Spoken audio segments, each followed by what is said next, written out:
Assalamualaikum warahmatullahi wabarakatuh. Perkenalkan, nama saya Muhammad Raihan Adam Syaputra dari SMAN Negeri 77 Jakarta. Alhamdulillahirrabbilalamin, wabihi nasta'inu ala umurid dunia waddin. Wassalatu wassalamu ala asrafil anbiya'i wa mursalin, wa ala alihi wa sahbihi ajma'in, amma ba'du. Hadirin yang berbahagia, pada kesempatan kali ini, izinkanlah saya menyampaikan bahasan tentang kesehatan mental atau sering juga disebut dengan mental hygiene atau mental health. Secara sederhana, kesehatan mental berkaitan dengan bagaimana kita memikirkan, merasakan, dan menjalani kehidupan sehari-hari. Bagaimana kita memandang diri kita sendiri dan orang lain. Dan bagaimana kita mengevaluasi berbagai alternatif kehidupan dan mengambil keputusan. Kesehatan mental berkaitan dengan hubungan yang harmoni antara manusia dengan dirinya sendiri, sesamanya atau bahkan Tuhan. Hubungan yang baik didasari kecintaan terhadap Tuhan yang Maha Esa dan sesama manusia. Hubungan yang baik dengan Tuhan akan melahirkan kebaikan-kebaikan tulus yang tidak tertumpu pada pengharapan atau mendapat imbalan. Hubungan yang baik terhadap sesama manusia menciptakan sebuah kehidupan damai, di mana sikap saling mengasihi dan tolong-menolong menghiasi setiap sikap, ucapan, dan tindakan.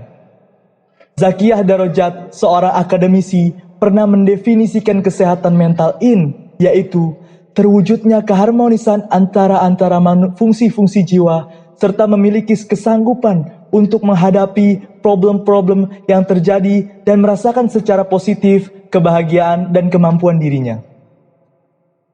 Profesor Syamsu Yusuf, guru besar psikologi pendidikan dan bimbingan, mengemukakan bahwa kesehatan mental sebagai kondisi yang memungkinkan perkembangan fisik, intelektual, dan emosional yang optimal pada seseorang dan perkembangan itu selaras dengan yang lain.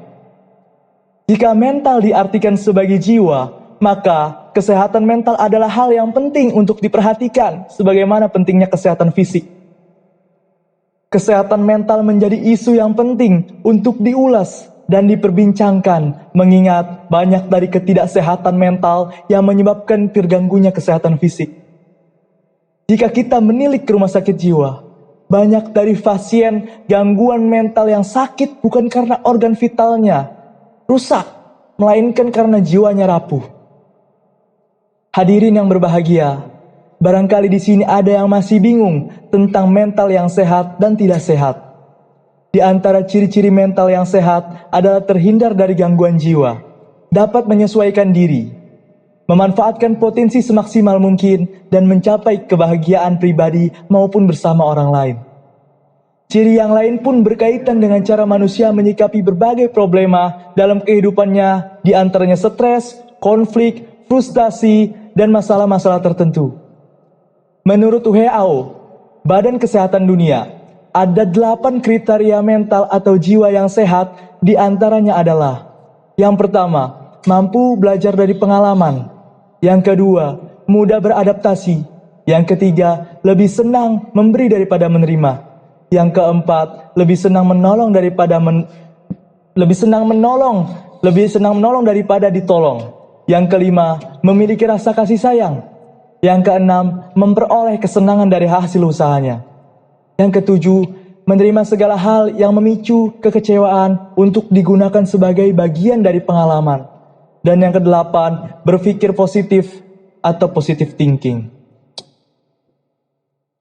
Hadirin yang sekalian, sedangkan untuk ciri-ciri mental yang tidak sehat diantaranya adalah perasaan yang tidak nyaman, perasaan tidak aman, kurang memiliki rasa percaya diri, kurang memahami diri, kurang mendapatkan kepuasan dalam hubungan sosial, ketidakmatangan emosi, kepribadian terganggu, dan mengalami patologi atau penyakit dalam struktur sistem saraf.